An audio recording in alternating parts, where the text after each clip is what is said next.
agora vamos começar os debates. Eu vou quebrar um pouco o protocolo, né? Que são primeiras damas, eu não sou muito educado. Então, eu vou iniciar os debates com o professor Pedro Lunardelli, porque foi meu professor da pós-graduação e eu me espelho muito nele. Espero um dia chegar próximo.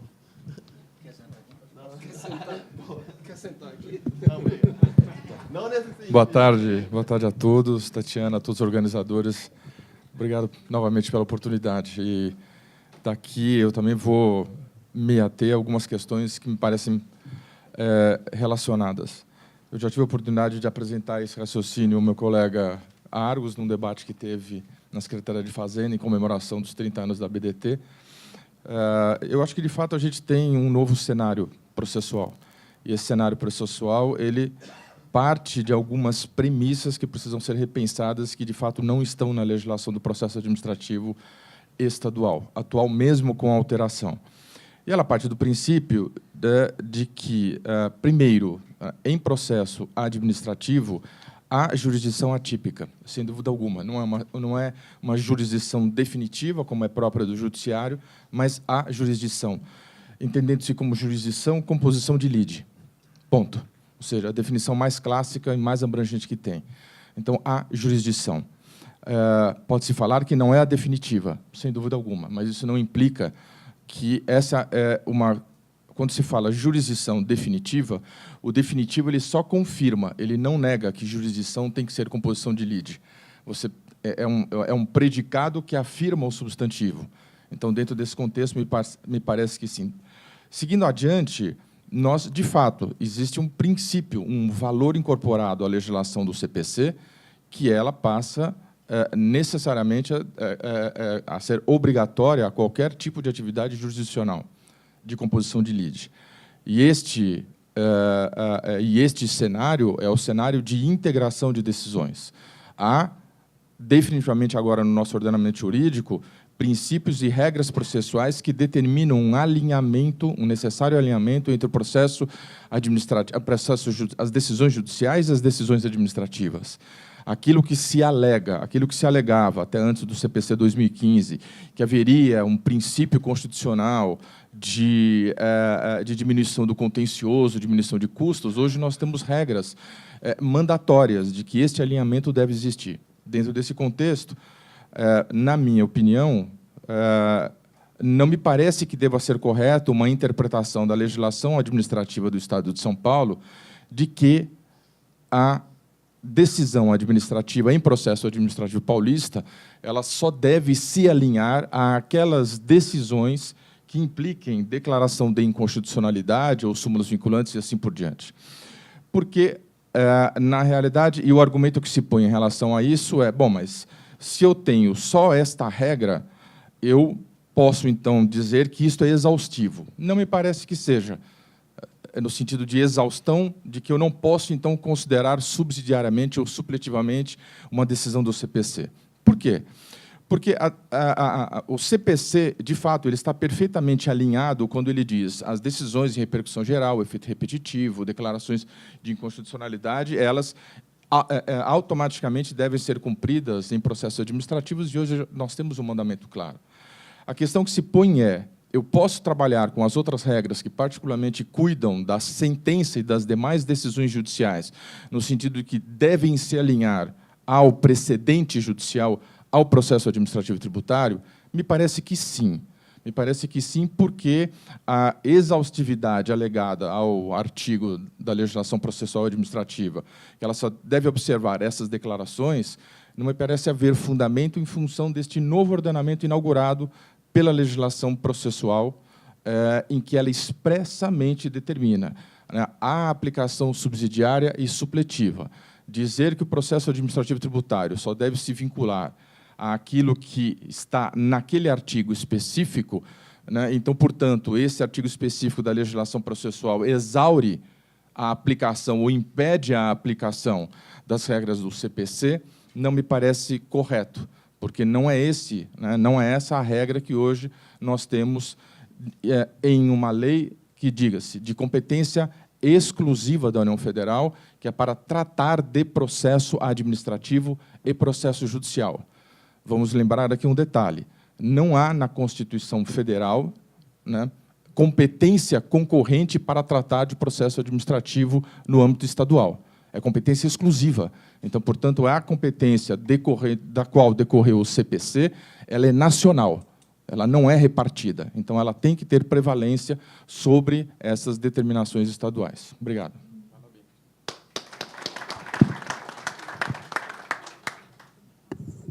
Bom, agora nós temos a palavra da doutora Adriana Gravina, advogada. Fique à vontade. Bom, boa tarde a todos. Eu acho que agora está todo mundo igual ao final da apresentação acho que do Alberto, que estava do Flávio, o cara jogado em cima do computador. Acho que está todo mundo assim. Mas agradeço o convite da Karen e da Tatiane. Acho que o debate foi muito bom. De novo, assim, os grandes temas foram todos apresentados. É importante ouvir também um pouquinho a visão de cada um. O pessoal da administração pública, os procuradores, advogados. E eu vou trazer um pouquinho em relação ao tema do convênio, que o professor abordou muito rapidamente, só trazer alguns pontos aí para reflexão de assuntos que a gente tem debatido com os nossos clientes, principalmente sobre a questão da base de cálculo. Então, essa questão do imposto integrar a sua própria base de cálculo, essa discussão, se pela lei complementar, você tem 2 artigos, na lei complementar 87, tem 2 artigos, um que fala da base de cálculo do imposto, outro que fala da base de cálculo do imposto na substituição tributária. Então, se isso daria margem a algum tipo de discussão, a gente sabe que no STJ tem decisões conflitantes, né, os casos julgando o ICMS-ST para Minas Gerais, umas dizendo que não poderia incluir na própria base de cálculo, outras dizendo que sim, acho que esse é um ponto. Superado isso, se o imposto está na sua própria base de cálculo, e a gente tem os casos de cálculo da base de cálculo com base no MVA, e se o MVA reflete o preço final já tem o próprio ICMS na sua própria base de cálculo. Então, se não haveria necessidade de você refazer as pesquisas de mercado, ajustar os MVAs, ou, eventualmente, até discutir judicialmente o MVA para que possa ser corrigida essa distorção, se é que ela existe ou não. Uma outra questão são as incompatibilidades ou as incongruências em relação ao cálculo do DIFAL. Eu não sei se vocês já tiveram também a oportunidade de ver. A redação do artigo 12, 13 e 14 ela é um pouco duvidosa. E, enfim, o convênio está aí batendo na porta, mas, né, o ano que vem já estão as empresas tendo que faturar com o ICMS-ST. Foi falado aqui também sobre essa questão que, hoje em dia, o sistema comanda as empresas, né? Todo mundo já naquela urgência, emergência de fechar contrato, de revisar planilhas de preços, e ainda não tem uma definição em vários estados. Então, basicamente, eram só esses pontos que eu queria trazer para a discussão, sem me alongar muito, para não estourar ainda mais o tempo. Obrigada. Maravilha, parabéns. Então, para finalizar, teremos a palavra da doutora Fernanda Possebon, advogada. O tempo está esgotando. Eu tenho 2 questões rápidas para tratar. Uma delas é que já se falou muito aqui da súmula 166 e ela não foi objeto de discussão. Mas o que eu acho interessante da súmula 166 é todo mundo discute, não tributa juridicamente. Eu acho a tese muito bonita. Mas e os efeitos de não tributar uma operação? Tem alguns casos que eu já tive a oportunidade de analisar casos em que, de fato, ela é efetiva, eu não tributar uma saída. Agora, me parece que a exceção à não cumulatividade constitucional é a isenção e não incidência. Não tributei a saída, o efeito nefasto estorno crédito. Então, eu acho que ela tem esse efeito. Embora, quando o Tite analise os julgados, ele pode não levar em consideração a súmula 166, mas quando eu estou tratando especificamente de uma operação em que eu tenho centralização da apuração, será que não seria o caso de afastar o 28? Porque o efeito não debitei aqui, não creditei ali. Inclusive, a gente defende que, se eu pagar este auto de infração, o estabelecimento destinatário da mercadoria tem direito a esse crédito. Tá? Exatamente. Com relação ao convênio, eu ouso discordar do professor em relação a... Eu vim aqui para ouvir o convênio, eu vivo uma relação de amor e ódio com a substituição tributária, porque eu acho que pouco se escreve, pouco se discute. E por que pouco se discute judicialmente? Porque, se eu não cobrar do meu cliente a base dupla, incluí-lo dentro da minha própria base, sei quando, e eu for discutir judicialmente, se eu perco judicialmente uma discussão dessa, eu fico com a conta sozinho. Se eu repasso, eu não cobro e vou buscar isso, eu vou ter que comprovar que não houve repercussão. Então, o contribuinte que analisa a eficácia de uma decisão judicial fica preso nessas duas questões. Se eu discutir, não cobrar e perder, porque a gente sabe que o STF mudou de posicionamento, como o Argos colocou, agora na substituição tributária não restitui, e agora ele mudou de posição. Então, depois de quantos anos? Um monte. Era Veloso ainda. Exatamente. E não cobrei, fico com a conta e um dia eu vou ter que pagar sozinho. Ou se eu cobrar, eu não tenho direito a ressarcimento porque eu teria que ter autorização do meu destinatário. Então, discutir substituição tributária é uma tarefa inglória, sem contar discutir que mercadoria está ou não está na substituição tributária. Tem mais uma questão com relação à antecipação da substituição tributária, que a gente já discutiu muito, pena que a ADMA já foi embora. Existe substituição tributária de si mesmo? Porque a antecipação, quando eu recebo uma mercadoria, eu estou pagando a minha saída. E eu tenho uma figura se autossubstituindo. Salvo o melhor juízo, o STF já concordou com essa substituição tributária. Mas, no final do dia, eu vejo com bons olhos o convênio para planificar, porque eu acho que a gente tem sem números de questões da substituição tributária que não são abordadas. Quando a gente fala não se aplica a substituição tributária numa transferência, eu já começo no problema. Qual que é a base de cálculo na transferência? A base de cálculo do próprio. É o custo? Que custo é esse? Com impostos? Sem impostos?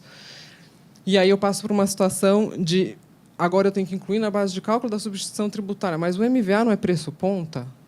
O preço ponta já tem o ICMS. Então, acho que são questões que a gente tem que pensar e aprofundar, e eu sinto falta de discussões judiciais, até porque os nossos próprios clientes têm medo de discutir, porque eles ficam numa situação... Parabéns. Bom, estamos no encerramento, mas tem 3 pessoas que querem se manifestar. Dá para os 3 falarem? Meio minuto cada um? Temos um da plateia, ele participou do convênio 81. Depois do professor José Eduardo. Meio minuto cada um, tá certo. Vou ver. Meu nome é Ângelo Pitombo. Eu sou julgador administrativo do Contencioso da Bahia. Eu venho sempre acompanhando aqui, hoje pela manhã falei. Eu queria fazer umas rápidas considerações, eu sei que não há tempo e vou ser bem breve. Eu sou também, entendo, como a doutora Juliana, como o doutor Pedro, que nós exercemos no Contencioso administrativo uma jurisdição atípica. Isso não tem a menor dúvida, não é? O artigo 13 e 15 do novo Código de Processo Civil sacramentou essa situação, mas eu quero chamar a atenção para a questão do artigo 927 do novo Código de Processo Civil, que trata dos precedentes que foram tratados aqui. E eu afastaria toda a discussão teórica e científica sobre essa situação, e eu traria, até no artigo que eu fiz o ano passado, até por conta das questões de discussão aqui com o professor Paulo Conrado, com o professor Argos. Então, existe uma questão lógica, que é mais importante, porque a grande utilidade do contencioso administrativo é filtrar os créditos tributários constituídos ao arrepio da legislação tributária. Então, a grande utilidade financeira do contencioso é isso. Ele se paga por conta disso. No momento que ele deixa passar uma série de créditos que não estão afinados com a legislação, termina você tendo um ônus da sucumbência elevadíssimo. E com o novo artigo, com o artigo 85 do novo Código de Processo Civil, então, isso se tornou muito, muito maior. Então, era só com relação a isso. Com relação à questão do convênio 81 e os 52, eu me entusiasmei de falar, peço até desculpas, mas porque esse convênio é como se fosse um certo filho. Porque eu idealizei esse convênio lá, quando participava da COTEP, do CONFAS, e por uma dificuldade que eu tinha de entender, cada acordo interestadual tinha uma regra diferente. Eu, quando entrei para participar dessas reuniões da COTEP, eu fiquei perdido. O Odair, que era representante de São Paulo, ele sabia tudo de cabeça. Eu digo, eu vou ficar louco, não vou conseguir entender mais nada. Eu digo, não é possível. E observando todos os convênios, eu percebi que eles repetiam várias normas várias obrigações que eram levadas para o contribuinte substituto. Mas, mais do que isso, existia uma instabilidade enorme com relação ao conhecimento dessas normas. O substituto está em São Paulo, o substituto está na Bahia, enfim, e ele não tem conhecimento, não tem uma regra, pelo menos constante, com relação a algumas coisas. Esse convênio veio tratar o 81, a ideia era essa. Verifiquei que existem essas normas repetitivas, trouxe para o convênio, fiz uma redação, conversei com o Aldair aqui, e a gente melhorou, e aí foi aprovado, enfim. Com relação ao 52, aí eu, obviamente, percebi. Pronto. Com relação ao 52, eu quero saber, só chamar a atenção por conta desses fatos, e por de perceber de forma nítida, quero chamar uma atenção que é importante. A antecipação, me parece que ela se divide em antecipação parcial e integral. A integral ela pode se dividir em antecipação com substituição tributária e sem substituição tributária. Com substituição tributária, encerra a fase de tributação. Sem substituição tributária, ele pode encerrar e pode não encerrar. Enfim, é um quadro que eu enxergo a antecipação. Mas eu quero chamar a atenção que o 52, para quem vai examinar os acordos interestaduais que serão firmados depois do 52, tenha o cuidado de sempre olhar o convênio específico, porque o que tiver lá prevalece nesse convênio específico e não no convênio geral. Então, é um engano de alguém estar lendo o convênio 52 e imaginar que ele vai ser aplicado todas aquelas normas constantemente. Entendeu? Tinha algumas considerações, só quero chamar a atenção para outra questão também, se é que é possível. Essa empresa, a ideia de empresa interdependente vai ser usada para não ocorrer a substituição tributária. Isso eu tenho certeza lá adiante. Só isso. Muito obrigada. Obrigado pela contribuição. São muitas questões. Infelizmente, a gente tem que encerrar. Me desculpe, professor José Eduardo. Mas acho que isso também reforça já o convite, né, para a gente, numa próxima oportunidade, no próximo ano, repetir esse evento, talvez em 2 dias, né, Karen? Para que a gente não tenha essa correria. Eu só finalizo agradecendo, naturalmente, nossos patrocinadores que viabilizaram o café, o almoço dos palestrantes. Muito obrigada, a passagem de alguns que vieram de fora. Então, muito obrigada, Saluce, Karen e Vanessa. Vocês sempre são parceiros, né? A Vanessa é nossa aluna aqui no mestrado profissional, vai fazer um trabalho incrível com toda essa pesquisa. E com esse evento, como eu disse no começo, a gente encerra as atividades públicas do Núcleo de Direito Tributário do mestrado profissional. Foi um ano muito proveitoso. Todas as discussões aqui feitas e também as apresentações estarão em breve disponíveis no nosso site, juntamente com os outros eventos que ocorreram ao longo de 2017. Muito obrigada a todos e uma boa tarde.